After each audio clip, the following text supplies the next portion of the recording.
Bear my child to clear your debt, but after one night, the billionaire demanded forever. Hello, everyone. Before we begin today's story, I have a small favor to ask. Please hit subscribe and turn on the notification bell so you never miss our channel's new videos. It is quick, free, and the best way to support us in bringing you more dramatic stories. Your support means the world to us. Where are you watching from? Drop your city or country in the comments below. Thank you very much. Now, let us get back to our main character. The rain was relentless that night, drumming against the glass roof of St. Jude Private Hospital.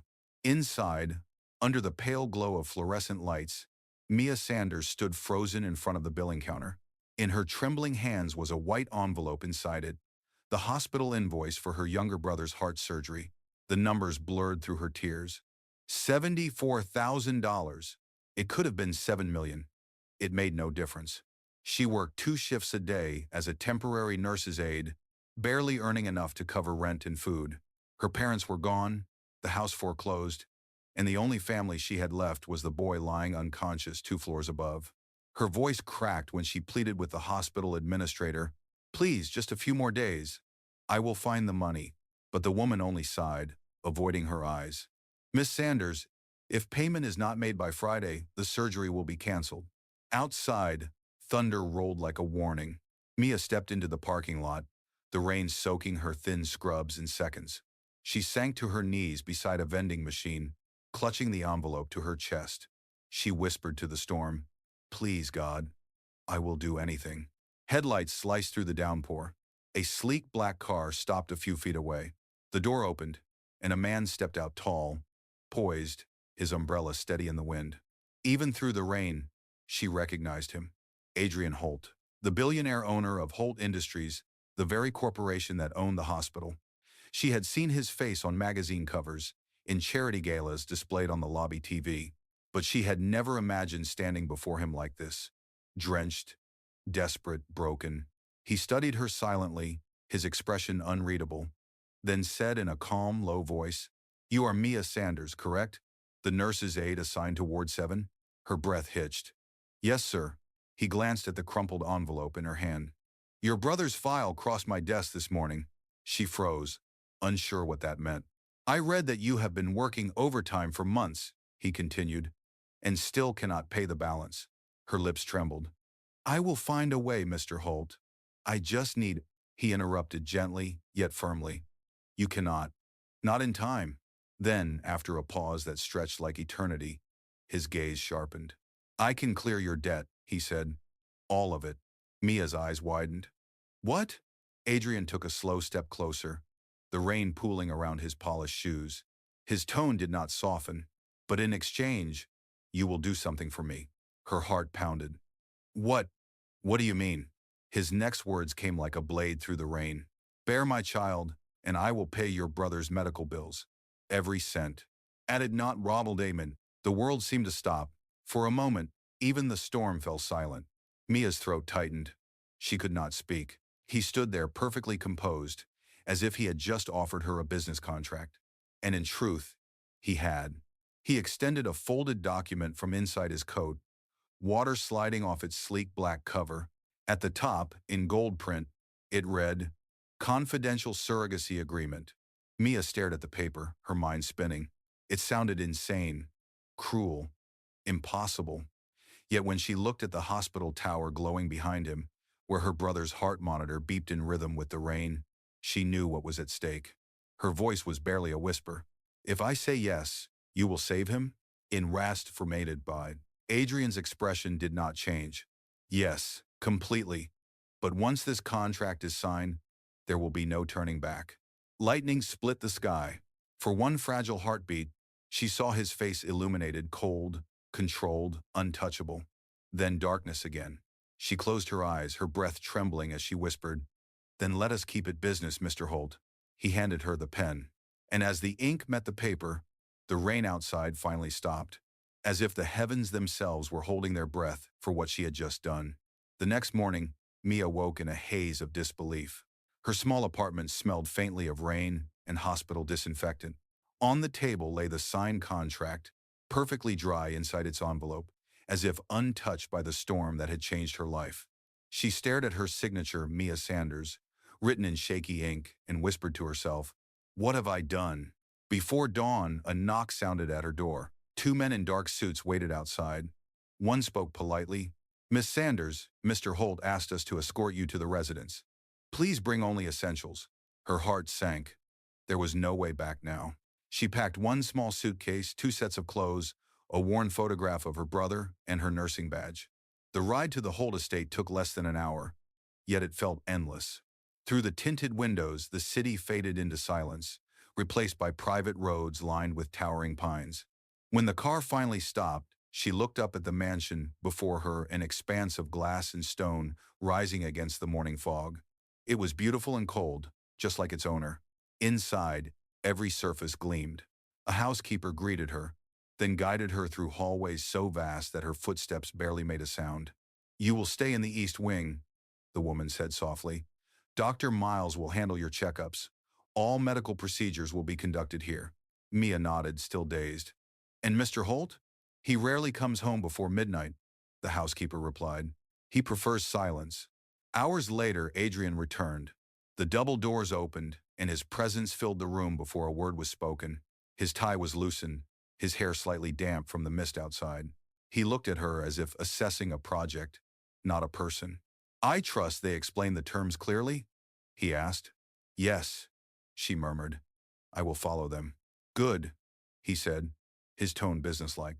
"You will be compensated weekly. Avoid public places and contact with media. Discretion is essential." Mia nodded again, though her stomach twisted. When he turned to leave, she whispered, "Why me, Mr. Holt? There are thousands of women who would agree to this for money." "Dow," he paused, then answered without looking back. "Because you did not ask for money. You asked for time.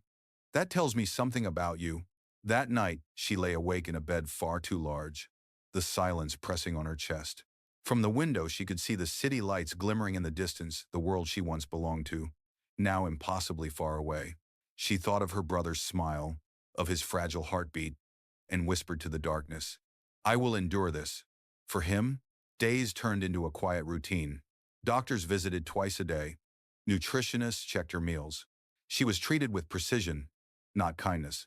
Every evening, she saw Adrian only briefly passing in the corridor, exchanging few words.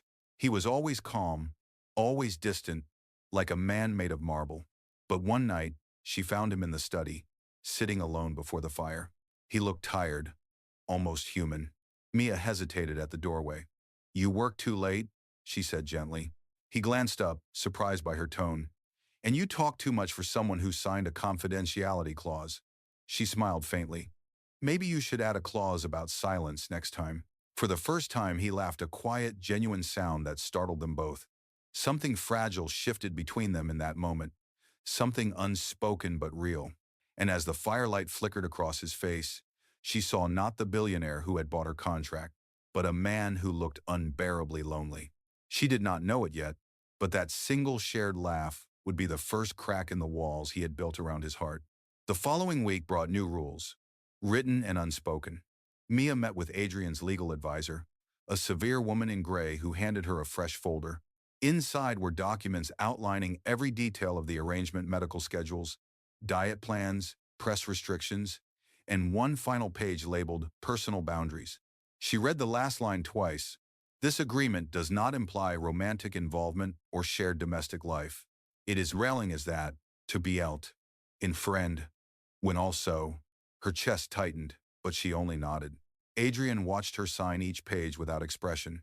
When it was done, he closed the folder neatly and said, "This is to protect us both." She met his eyes for the first time in days. "I understand, Mr. Holt." He hesitated, then said quietly, "Adrian, when it is just the two of us, you can call me Adrian." The sound of his name on her lips surprised them both. Over the next few days, the house slowly began to feel less like a prison and more like a strange kind of silence she could live with. Mia filled the emptiness by helping the kitchen staff, arranging flowers in the hallway, and reading aloud to keep her mind from wandering. Sometimes she caught Adrian watching from a distance, his expression unreadable. At other times, she heard him on late-night phone calls discussing mergers, contracts, power, and money, words that sounded like another world. One afternoon, his driver took her into the city for medical checkups. When she returned, a thunderstorm had rolled in. She hurried through the marble foyer, dripping wet, clutching her coat. Adrian stood by the staircase, his suit jacket off, sleeves rolled to his forearms. He looked at her and said simply, "You should have called. I would have sent the car sooner." She smiled faintly. "I did not want to bother you. You seem busy saving empires." The sensible December, a small silence passed between them, and for the first time, he looked like he wanted to explain himself. "Empires do not keep you warm at night, Miss Sanders," he said quietly. She froze, unsure if it was meant for her or himself. That evening, over dinner, the tension between them softened. He asked her about her brother, about her parents, about the small town she came from. Her answers were simple but honest. She told him about sneaking out to paint the old bridge at sunset, about her father fixing broken watches, about how her brother would leave little notes under her pillow before every hospital stay. For the first time, Adrian listened, really listened. No contracts, no conditions, just silence and the steady sound of rain against the glass. Later that night, she found him again in the study, staring at a photograph on his desk. It was of a young couple, his parents perhaps. He did not notice her at first. His hand traced the edge of the frame, and his voice was low when he spoke. "My father built everything I own," he said. "He also built walls so high that no one could climb them. I promised myself I never would, yet here I am." Mia stepped closer, her voice soft. "You can tear them down, Adrian. It just takes someone willing to stay." He turned to her slowly, and for the briefest second, the coldness in his eyes faded. But then he straightened his posture, the mask returning. "This arrangement is temporary," he said, his tone clipped. "Do not confuse kindness for emotion." She flinched at the words, nodding once before walking away. Behind her, he closed his eyes, exhaling through his teeth, as if the sentence had cost him something he could not name. That night in her room, Mia sat by the window, the storm echoing her heart. She whispered to herself, "Temporary or not, something is changing." And somewhere down the hall, Adrian Holt stood alone in the dark, staring at the empty chair across from him, realizing he was beginning to fear the silence she used to fill. Weeks passed, and the rhythm of the mansion began to change. Mia woke each morning to sunlight spilling through tall windows, the scent of roses drifting from the garden below. She would join the staff for breakfast, though they treated her with quiet deference, unsure whether she was a guest or a secret. To them, she was both. Adrian kept his distance during the day, but their paths crossed more often now. Sometimes in the hall, sometimes in the study, sometimes by accident in the kitchen where she tried baking bread to fill the silence. One afternoon, he walked in just as she pulled a tray from the oven. The smell of cinnamon and sugar filled the air. She looked startled. "I am sorry. I should have asked permission to use the kitchen." He shook his head, the corner of his mouth lifting slightly. "It is your home, too, for now." The warmth in his tone caught her off guard more than his words. That evening, the staff prepared her for something different. Adrian had instructed them to ready a gown, jewelry, and a car. The driver explained there was a charity gala downtown attendance required. Mia's pulse quickened as she stood before the mirror. The dress was midnight blue, elegant yet modest. She barely recognized herself.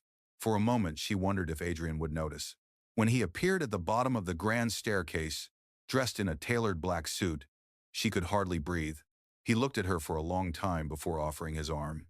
"You look appropriate," he said finally, though his voice carried a faint tremor of awe. She smiled. "Thank you, I think." At the gala, lights flashed and cameras whirred. Reporters crowded them, their voices sharp and eager. "Mr. Holt, is it true you are engaged? Who is the woman beside you?" Adrian's expression remained calm, professional. He leaned toward her and whispered, "Do not answer. Just smile." She did as told, but when one journalist sneered, "A nurse's aide, really? That is your secret project?" Something inside her stirred. She stepped forward, voice clear over the noise. "I am not his project," she said firmly. "I am a person who believes compassion should never be out of fashion." The crowd went silent. Adrian's eyes widened shock first, then something else. Pride. He slipped his hand into hers, deliberately, in front of every camera. "This woman," he said slowly, "reminds me that humanity is not a weakness." The flash of cameras turned the moment into light. Later that night, back at the mansion, Mia stood on the balcony overlooking the city. The wind carried the faint hum of traffic far below. Adrian joined her, holding 2 cups of coffee. "You handled that better than any press advisor I have ever had," he said quietly. She took the cup, smiling. "Maybe you just needed someone to speak truth, not strategy." For a while, neither of them spoke. The silence between them no longer felt heavy, it felt alive. When she shivered, he reached out instinctively, draping his jacket over her shoulders. The gesture was simple, yet it made her heart stumble. She looked up, meeting his eyes under the dim light. "Why do you always look at me like you are afraid to feel something?" she whispered. He hesitated, his jaw tightening. "Because I am." Then he turned away, as if the confession had escaped against his will. Long after he left the balcony, Mia stayed there, her fingers clutching the fabric of his jacket. The scent of cedar and rain still clung to it. She closed her eyes and whispered, "So am I." Neither of them noticed that the wall between duty and desire had already begun to crumble. The morning after the gala, the world felt different. The story of Adrian Holt and the mysterious woman beside him had exploded across every major news outlet. Headlines called her the nurse who tamed the billionaire, and reporters camped outside the gates of the Holt estate. Mia tried to hide, but whispers followed her everywhere she went. Inside the mansion, silence turned sharp again. Adrian's advisors were furious. They accused him of recklessness, of risking the company's image for a woman with no pedigree. He sat at the head of the conference table, listening without expression, until one of them said, "She is a liability, sir. Cut her loose before this goes further." Adrian's hand clenched into a fist. "Enough," he said coldly. "You are dismissed." The room fell silent, but when the door closed, his composure cracked. He knew the storm had only begun. That evening, Mia found him standing alone in the wine cellar, staring at a single glass of untouched red. "You should not be down here," he said quietly. "I was looking for you," she answered. He turned, the weight of the world in his eyes. "Do you realize what you did last night? One sentence from you changed everything." "I spoke the truth," she said softly. "Was that so dangerous?"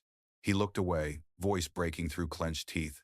"In my world, truth is a weapon, and now every enemy I have knows exactly where to aim." For a long moment, neither spoke. Then she stepped closer, her tone trembling but steady. "I never wanted to hurt you, Adrian. I just wanted to stand beside you, not behind you." He met her gaze, something raw flickering behind his calm mask. "You do not understand. People like me, we cannot afford to love." Her heart twisted. "Then what are we doing?" "It's feeling getting atable." He did not answer. Instead, he walked past her, leaving her alone in the quiet chill of the cellar. The next day, she decided to help in the hospital again, just for a few hours. She thought a familiar place might help her breathe. But the moment she stepped into the ward, she realized her mistake. A photographer was waiting outside, camera flashing. Within hours, tabloids published photos of her in scrubs, twisting the story into something cruel. "She is playing the poor angel for sympathy," one headline sneered. When Adrian saw it, his fury was immediate. He called a press meeting without warning. In front of dozens of reporters, he spoke with a voice sharp enough to cut glass. "The woman in those photos is under a private agreement with me," he said. "This relationship is purely contractual. There is no romance involved." Mia stood in the hallway watching the live broadcast on a muted screen. Each word hit like a blow. Purely contractual. No romance. The phrase echoed in her chest, hollow and merciless. That night, when he returned home, she was waiting at the foot of the stairs, suitcase by her side. He froze. "Mia, do not," she said, her voice barely above a whisper. "You wanted this to stay business, remember? Consider the contract fulfilled." He tried to speak, but the words would not come. She handed him the silver keycard to her wing of the house. "I signed your papers, I kept your rules, but I will not be someone you erase when convenient." Tears burned behind her eyes, but she refused to let them fall. "Goodbye, Adrian." The door closed behind her, the sound final and hollow. For the first time in years, Adrian Holt, who had mastered empires, markets, and men, found himself standing in a mansion filled with everything money could buy, and nothing he actually wanted left inside. The mansion felt empty after she left. For the first time, Adrian Holt noticed how silent his world truly was. The ticking of the antique clock echoed through the hallways like a heartbeat in an empty chest. Her laughter, her footsteps, her quiet humming in the kitchen all gone, and it was his own doing. Days turned into weeks. Adrian buried himself in work, but the empire he had built no longer felt like power. Board meetings blurred into noise. Stock numbers rose and fell, but nothing touched him anymore. He told himself she would forget him, that she would move on. But every night, he found himself staring at the chair across from his desk, remembering the way she had looked at him that last night, hurt but unbroken. One evening, his assistant entered the office hesitantly. "Sir, you asked to be notified about Miss Sanders." Adrian's head lifted instantly. "What about her?" "And mows they all down. She has been volunteering at a community clinic downtown. She refused the money you transferred to her account." He stared at the report in disbelief. She had walked away from everything, including the fortune he offered. It was the first time in years he felt something close to shame. Meanwhile, across the city, Mia worked quietly in the small clinic. Her hands tended to patients who could not afford care, and though she smiled, the light in her eyes had dimmed. Every time she passed a newspaper stand or heard a whisper about the billionaire who had used her, she forced herself not to flinch. She told herself it was over. Yet when she felt the baby move for the first time, her heart tightened. A piece of him still lived inside her, literally and painfully. One night, as she locked up the clinic, she heard a familiar voice behind her. "Mia?" She froze. The sound of his voice felt like a dream she had tried to forget. When she turned, Adrian stood there in the dim light of the parking lot, rain beginning to fall around them just as it had the night they met. He looked different, tired, vulnerable, stripped of his armor. "You should not be here," she said softly. "I know," he replied, taking a cautious step closer. "But I had to see you." Her eyes narrowed. "Why now? Because the world found someone new to gossip about?" He shook his head slowly. "Because I was wrong." The words came out raw, unpolished. "I told them it was only business because I was afraid. I thought I could control everything, even what I felt. But I cannot control this." He placed a hand over his heart. "I cannot control missing you." Tears filled her eyes before she could stop them. "You humiliated me in front of everyone, Adrian. You made me feel like nothing." He stepped closer, the rain soaking his hair and shoulders. "I know, and there is nothing I can say to undo it, but I will spend the rest of my life proving that you are everything." For a long moment, she said nothing. The thunder rolled, and she looked at the man who had once offered her a contract instead of compassion. Now he stood before her with no pen, no paper, only truth. She whispered, "I do not need your empire, Adrian." He smiled faintly, water dripping from his lashes. "Then, let me build one around you instead." He reached out slowly, afraid she would pull away. But she did not. Her hand met his, trembling yet certain. And in that rain-soaked parking lot, the cold billionaire finally let himself feel what he had denied for so long. That love was not a transaction to be signed and sealed, but a choice, freely given and finally returned. The following days brought an uneasy peace. Adrian kept his distance, visiting the clinic quietly, never demanding, never insisting. He would wait outside while Mia finished her shifts, sometimes bringing her lunch or walking her to the bus stop without a word. He did not ask for forgiveness. He earned it through presence. Mia saw the change but did not trust it right away. This was a man who had built walls taller than most people's dreams. Yet each time she saw him kneel to speak to an elderly patient or hand out medicine himself, something inside her softened.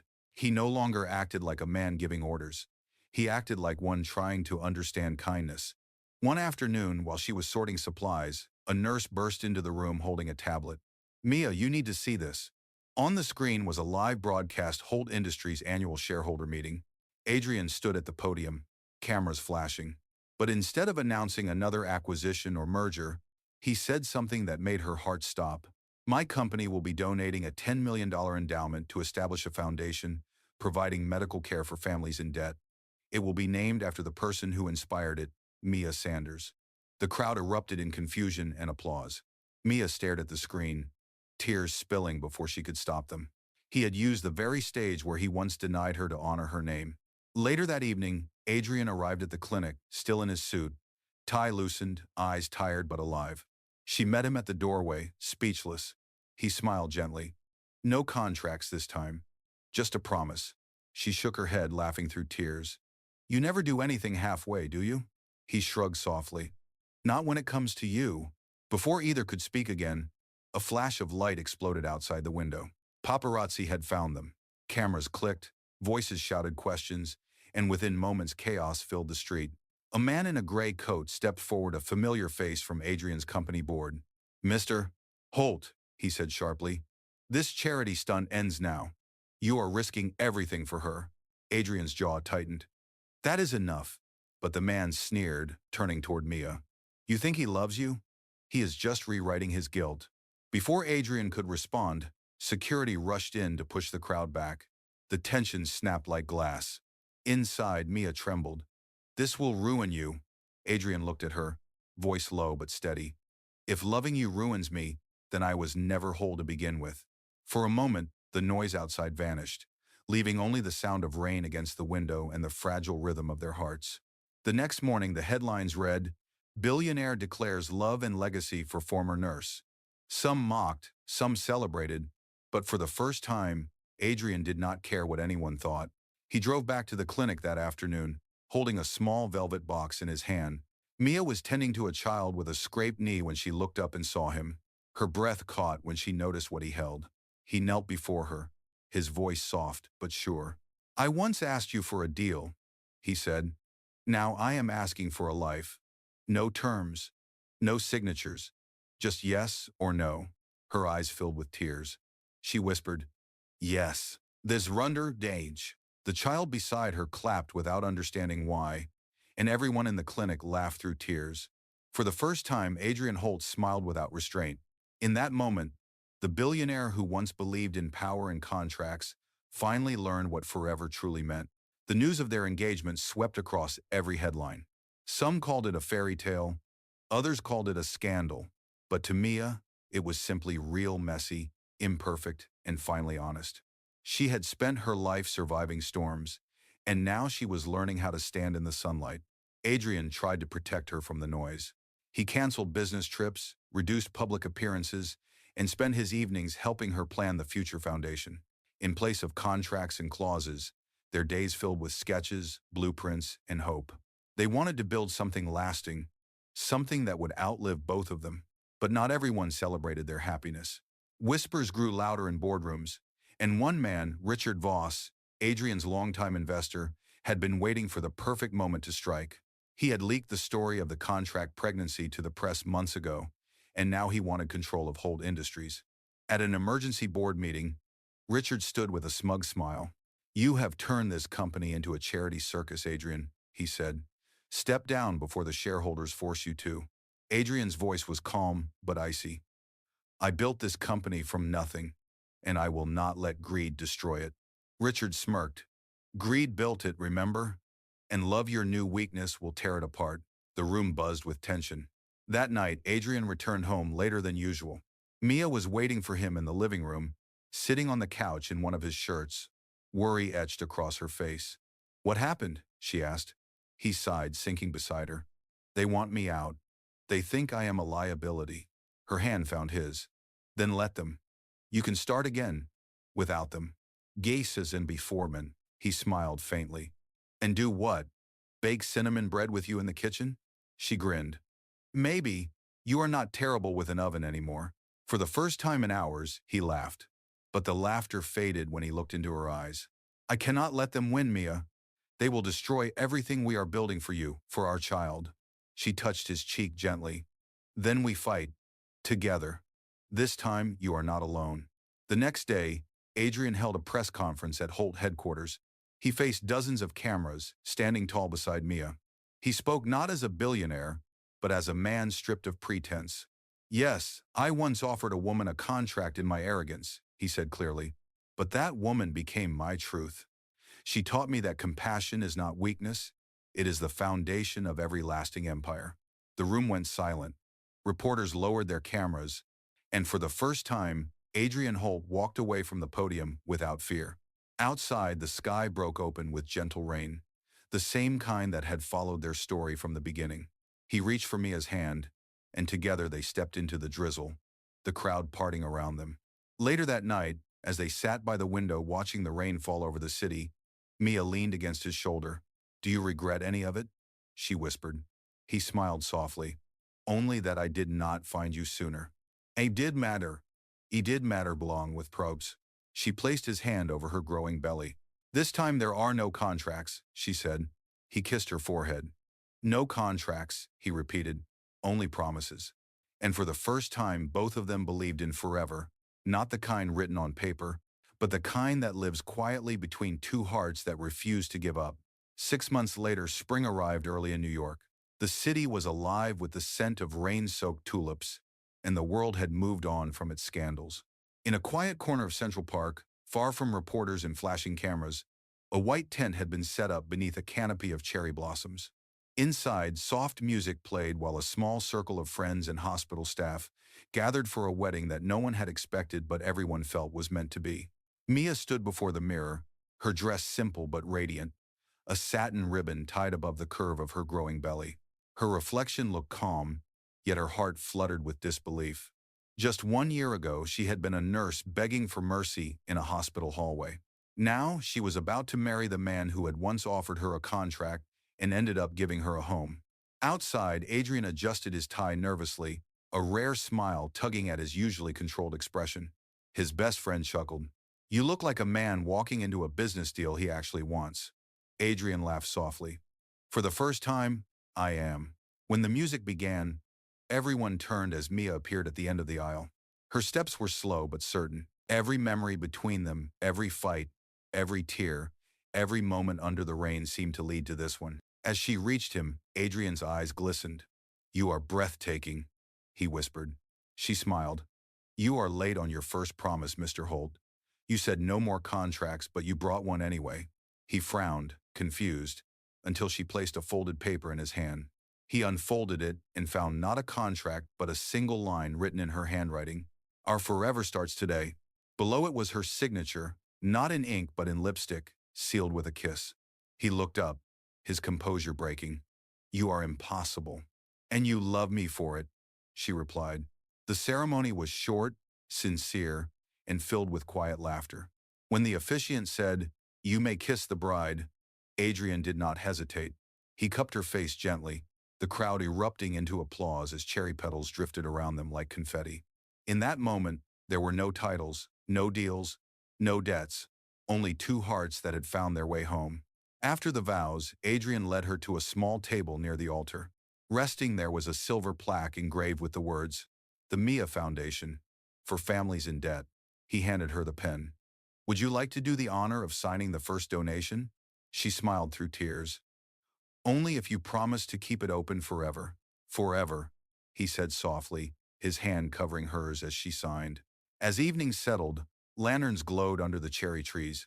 Mia leaned her head on his shoulder, her voice barely a whisper. Do you remember the night you found me in the rain? He nodded. I remember thinking you looked like a storm I wanted to walk through. She laughed quietly. And you did. This was asked you, oh. He placed a kiss on her temple and whispered, I once believed love was a risk I could not afford. But with you, Mia, it became the only investment that ever mattered. The camera would have faded there if it were a movie. The billionaire who learned how to love, the woman who taught him how to live, and the rain that had once marked their pain now blessing their beginning. As the city lights shimmered in the distance, Mia whispered one final line that summed up everything they had become. He cleared my debt with money, but he repaid my heart with forever. And with that, their story born from a deal, tested by pride, and redeemed by love, finally found its peace.